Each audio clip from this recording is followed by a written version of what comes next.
Pues la verdad es que creo que empecé de un modo un poco convencional. Yo había estudiado filología, pero quería dedicarme a la traducción, entonces estaba como durante un año había decidido, bueno, empecé a hacer un máster de traducción jurídica y me gustaba mucho el cine, siempre me había gustado mucho. Y un día que fui a la Filmoteca, vi los subtítulos electrónicos y pensé, esto es lo que yo quiero hacer. Entonces escribí una carta a la Filmoteca ofreciéndome y me llamaron, cosa que no me esperaba. Y a partir de aquí, pues esto hace muchos años, y estuve traduciendo pues casi 12, 13 años seguidos, mucho para la Filmoteca.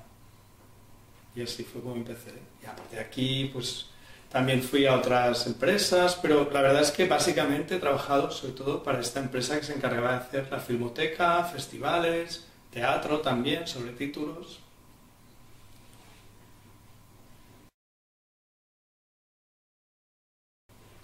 Bueno, en realidad porque ya hacía muchos años que yo siempre veía las películas subtituladas.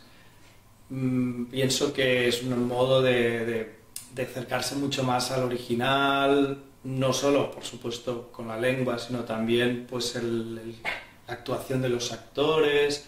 Y una vez creo que entras en esta vía, ¿no?, en que te dedicas a ver películas subtituladas, ya no hay marcha atrás, porque, o al menos en mi caso, porque el doblaje, por muy bien que esté, siempre es un filtro.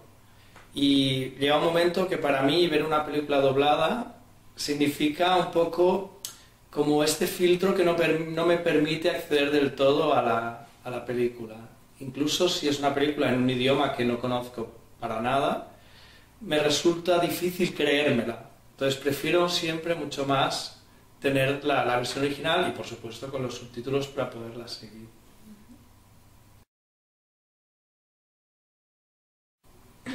Un buen subtitulador necesita, sobre todo, ser muy ágil en lo que se refiere a la reducción, es decir, ser capaz de buscar siempre alternativas más breves, lo cual es un ejercicio que se practica, digamos, ¿no? Entonces entras un poco en esa dinámica de intentar decir lo mismo con lo mínimo, que es algo que creo que también tienen los intérpretes de interpretación consecutiva, también los de interpretación simultánea, pero en realidad es eso, es decir, es un poco llegar al sentido, perdón, al sentido de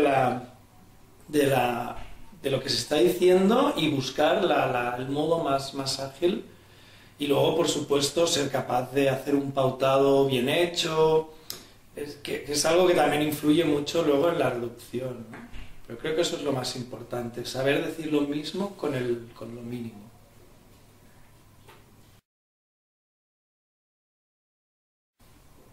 En realidad, yo había estudiado inglés, aprendido inglés en la escuela y el alemán era, bueno, me gustan todos los idiomas, la verdad es esta. Para mí, siempre digo que el idioma, las lenguas, es la creación humana más grande. Yo creo que si lo pensamos como realmente una creación, algo artificial, la lengua no es natural en realidad. Me parece el invento humano más importante de la historia. Entonces me gustan mucho las lenguas y el alemán es la lengua en realidad más hablada de la Europa occidental. Entonces, un poco, casi por casualidad, empecé a estudiarla y me gustó mucho su lógica, ¿no? Es una lengua muy lógica, muy estructurada. Creo que es una lengua muy rica también porque tengo la sensación de que para cada concepto hay una palabra y eso realmente no se da en casi ninguna lengua. Entonces, esta combinación, aparte también del carácter de la gente, creo que es un país donde me siento muy a gusto, la gente es como muy sincera, para lo bueno y para lo malo, pero hace que me sienta muy a gusto y me ha llevado a profundizar cada vez más y más. Yo creo que un idioma es como un amor para toda la vida, porque nunca se deja de aprender, ¿no? Es una historia que no se termina nunca. Nunca dominas un idioma, ni siquiera el tuyo propio. Entonces creo que seguir, ¿no?, y aprender constantemente y con una lengua tan rica y tan interesante y con una cultura también tan interesante es lo que me ha llevado a bueno, me llevó en su momento y me sigue llevando ahora a aprender alemán.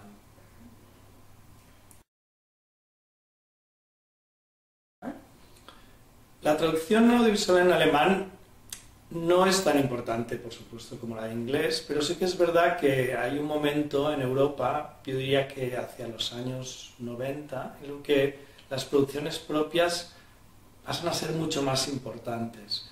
El cine alemán ha sido siempre importante, porque en realidad es uno de los primeros, no solo cronológicamente, sino también en cantidad, también pues, por la importancia de la lengua alemana, también por la importancia política y económica de Alemania en los años 20. Y, de hecho, el cine en Alemania empezó justo al mismo tiempo que empezó en Francia, es decir, que se puede decir que el cine empezó igual en Francia con Lumière que en Alemania al mismo tiempo, ¿no? Con los hermanos Skladowski. Y en realidad creo que ha habido siempre mucha producción. Hay una producción muy interesante antes de la Guerra Mundial, hay una producción muy interesante en los años 60, pero sobre todo 70 y 80. Y ahora también parece que el cine alemán pues, está dando muestras de proyectos muy interesantes. De hecho, en los últimos años ha ganado algunos Oscars a películas extranjeras. Y bueno, pues hay películas, hay series también. En la televisión catalana se han traducido algunas series para jóvenes como Berlín Berlín o Turkish für Anfänger. Y bueno, la verdad es que hay cosas. Pero en realidad creo que esto se podría aplicar a bastantes lenguas europeas en este momento.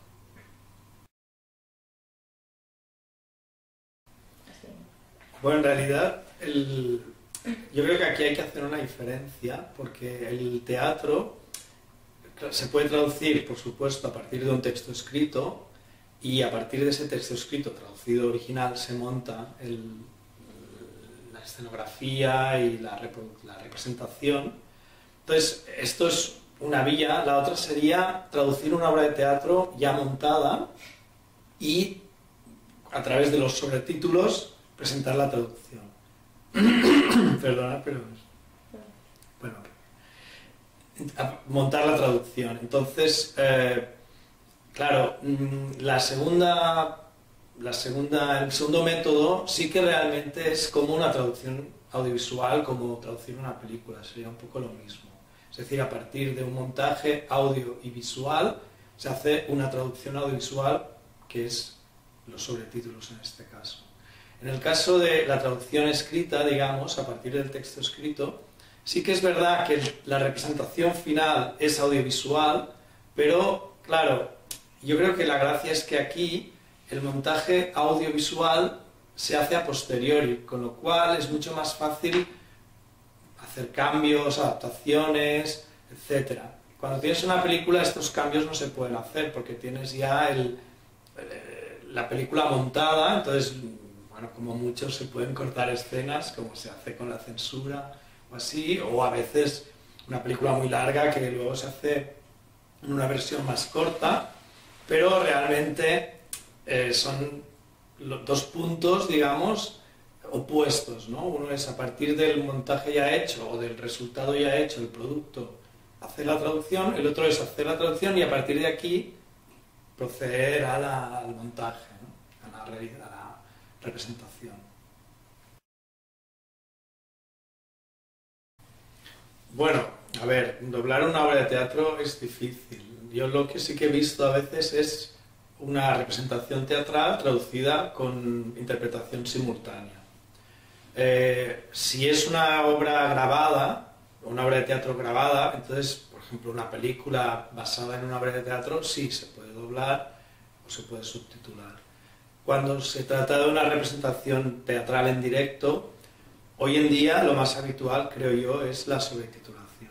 Lo que pasa es que a veces sí que todavía se puede utilizar, o bien, como he dicho, la interpretación simultánea, a veces incluso simplemente un resumen escrito de lo que trata la obra, o incluso nada, a veces, por ejemplo, montajes de obras que se consideran conocidas, pues clásicos, sobre todo Shakespeare o así, pues yo que sé, recuerdo a veces montajes en sueco que se han pasado, pero un poco creo que era antes de la era de los sobretítulos, porque hoy en día casi todas estas obras se sobretitulan, o sea, se presentan con sobretítulos.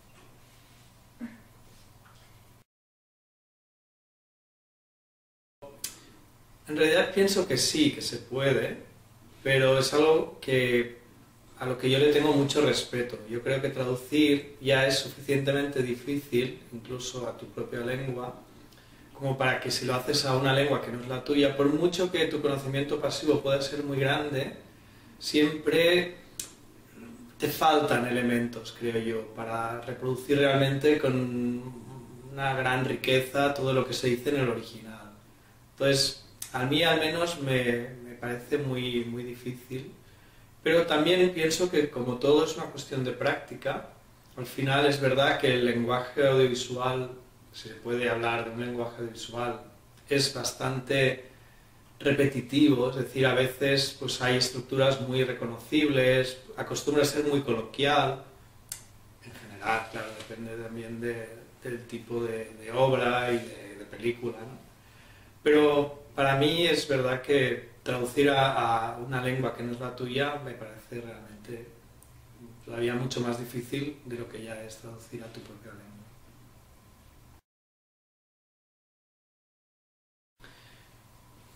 Cuando hay referentes culturales o humor, yo creo que el objetivo es un poco siempre mantenerse, intentar mantener la intención. Yo creo que se trata más de esto. En general, para mí, la traducción al visual o la traducción de productos que tratan con un lenguaje coloquial, lo que deberían hacer es buscar un equivalente de algún modo, es decir, mantener la intención. Si hay un referente cultural que no se va a entender en la cultura meta, digamos, pues no tiene mucho sentido mantenerlo. Entonces, normalmente tenemos varias estrategias. Una sería buscar un equivalente de la misma lengua de origen para que se pueda entender esa referencia. Pasarlo a un referente de la lengua meta me parece a veces una intervención demasiado grande, que no sé si el espectador puede entender, o sea, entenderla en sí, pero pensar que en una película, por ejemplo, americana, hagan una referencia a una cuestión española es un poco raro. Pero al fin y al cabo todo esto son convenciones y un poco encontramos ejemplos de todo, o sea que a veces se han llevado a cabo actuaciones así y han funcionado también, ¿no? Al fin y al cabo todo es una convención, en cierto modo. Pero yo creo que lo mejor es esto, buscar una referencia que se pueda entender. A veces mantener la misma tiene el mismo efecto, porque aunque no se conozca se puede sobreentender a qué se refiere. Y lo mismo pasa con el humor. El humor lo que pretende es hacer reír, al fin y al cabo, grosso modo. Pues lo que se trata es que nuestra solución consiga lo mismo. Entonces, si mantener el original nos va a llevar a una incomprensión por parte del espectador, no tiene mucho sentido. Entonces es buscar algo que intente acercarse al máximo al original, pero que produzca el mismo efecto, aunque sea una solución distinta.